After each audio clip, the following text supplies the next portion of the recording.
സങ്കീർത്തനം 13 സങ്കീർത്തനം 13 യഹോവ എനിക്ക് നന്മയായിരിക്കൊണ്ട് ഞാൻ അവന് പാട്ട് പാടും. യഹോവ എനിക്ക് നന്മയായിരിക്കൊണ്ട് ഞാൻ അവന് പാട്ട് പാടും. എത്ര നല്ല വാക്യം. നമ്മൾ ഇപ്പോൾ ഈ ലോകത്ത് ജീവിക്കുമ്പോൾ നമ്മൾ പാട്ടുകൾ പാടുന്നു. അതെന്താ അങ്ങനെ പാടുന്നത്? നമ്മൾക്ക് സന്തോഷമുണ്ട്, സമാധാനം ലഭിക്കാൻ, സന്തോഷം ലഭിക്കുവാൻ, വിജയം നേടുവാൻ നമ്മൾ പാടുന്നു. ഇപ്പോൾ ഒരു പാട്ടുണ്ട്, ഗംഭീരത്ത് പാട്. ആ പാട് നമ്മൾ പഠിക്കാം. അതുകൊണ്ട് നമ്മൾ പാട്ടുകൾ പാടേണ്ടതായിട്ടുണ്ട്, നല്ലതായിട്ട് പാടേണ്ടതായിട്ടുണ്ട്, സന്തോഷത്തോട് പാടേണ്ടതായിട്ടുണ്ട്. നമ്മുടെ സമാധാനം ലഭിക്കാൻ വേണ്ടി നല്ലതായിട്ട് നാം പാടാം. യഹോവ എനിക്ക് നന്മ ചെയ്തിരിക്കൊണ്ട് ഞാൻ അവന് പാട്ട് പാടും. യഹോവ എനിക്ക് നന്മ ചെയ്തിരിക്കുന്നു. യഹോവ എന്നെ ജീവനോടെ കാത്തു. യഹോവ എനിക്ക് വസ്ത്രം നൽകി തന്നു. യഹോവ എനിക്ക് ആഹാരം നൽകി തന്നു.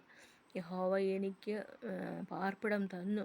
അതിനാൽ ഞാൻ യഹോവയ്ക്കായി പാട്ട് പാടും. യഹോവ എന്ന് പറയാം ജീസസിനെ ഞാൻ പാട്ട് പാടും എന്നാണ് നമ്മൾ പറയേണ്ടത്.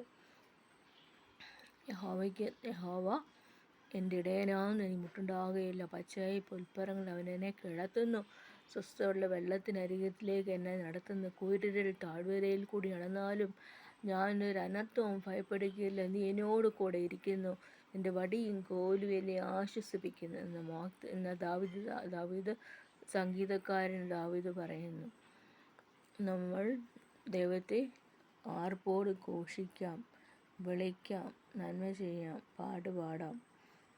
യഹോവ, ഞാൻ ഈ ലോകത്തിലെ ജോലികളെല്ലാം വരുമെന്ന് വിചാരിച്ചു, ഒന്നും വന്നില്ല.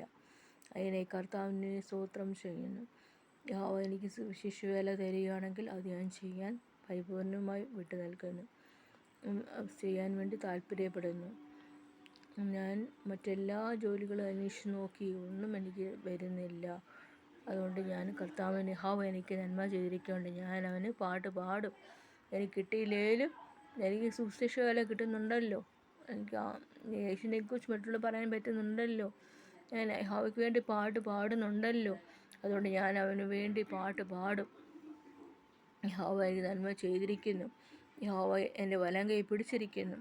യഹോവ എൻ്റെ മുൻപായി ഇരിക്കുന്നു. അതുകൊണ്ട് ഞാൻ യഹോവ എൻ്റെ വലത്തുഭാഗത്തുള്ളതുകൊണ്ട് ഞാൻ കുലുങ്ങിപ്പോകുകയില്ല എന്ന് പറയുന്നു. വാഗ്ദത്തവചനം സങ്കീർത്തനം 16 യഹോവ എന്നെ കാക്കുന്നു, ജീവനോട് പാലിക്കുന്നു. അതിനായി കർത്താവിന് സ്തോത്രം. എൻ്റെ മാതാപിതാക്കളുണ്ട്, എൻ്റെ സഹോദരങ്ങളുണ്ട്, എൻ്റെ ബന്ധുമിത്രാദികളുണ്ട്.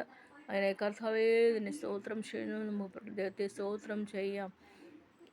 പാടുക പറഞ്ഞാൽ സ്തോത്രം ചെയ്യാം, സ്തോത്രം കരയേറ്റാം, കുമ്പിടാം, നമസ്കരിക്കാം. കർത്താവിനെ നമസ്കരിക്കുക, കർത്താവിനെ ആരാധിക്കുക, യേശുവിനെ ആരാധിക്കുക. ആമേൻ, ആമേൻ.